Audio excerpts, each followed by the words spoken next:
갑자기 두 아이가 서로 멱살을 잡고 주먹을 날리며 싸우기 시작합니다. 아이들이 모여들었지만 말리는 아이는 없습니다.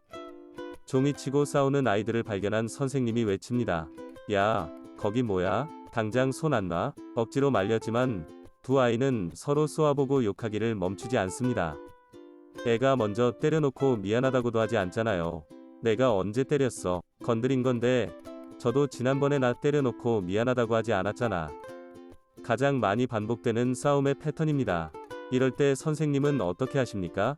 두 아이의 이야기를 들어주고 판사가 되어 어느 한쪽의 손을 들어주시지는 않나요? PDC 교사의 10계명 중 4계명은 아이들의 싸움에 편을 들거나 재판관이 되지 마라입니다. 그럼 어떻게 해야 할까요? 아이들의 행동에 대해 재판관이 되지 말고 있는 그대로의 감정 알아차리기에 머물러야 합니다. 1단계는 일단 화가 난 마음을 내려놓기입니다. 선생님도 같이 화가 난 상태로 시작하면 안 됩니다. 이제 2단계, 싸운 아이들과 정서적 공감을 할 차례입니다. 아이들이 선생님이 말려도 덤비며 싸우면 자칫 선생님이 더 무섭게 화를 내는 경우가 있습니다. 그때마다 내가 원하는 것은 아이들을 혼내는 것인가? 아니면 아이들이 다음에는 싸우지 않도록 도울 것인가? 생각에 집중해야 합니다. 무슨 일이 있었는지 간단하게 이야기해 줄 수 있겠니?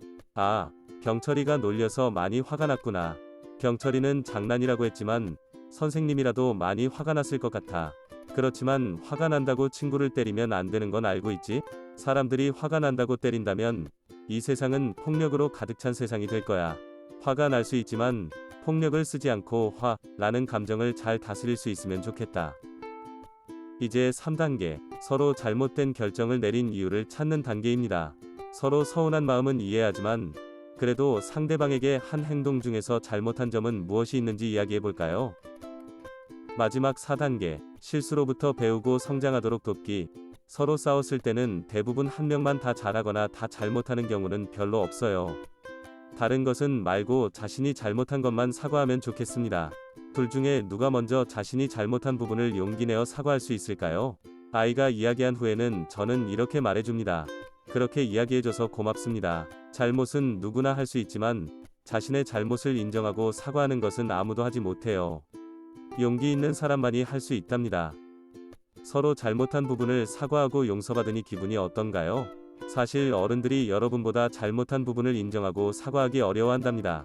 무척 화가 났을 텐데 이렇게 자신이 잘못한 부분을 인정하고 사과해줘서 고맙고 앞으로 이런 문제로 둘이 다투지 않기를 바랄게요.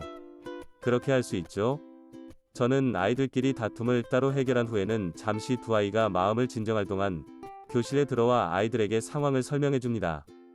회복적 생활교육의 가장 중요한 원칙 중 하나는 문제 해결 과정에 공동체가 모두 참여하는 것입니다.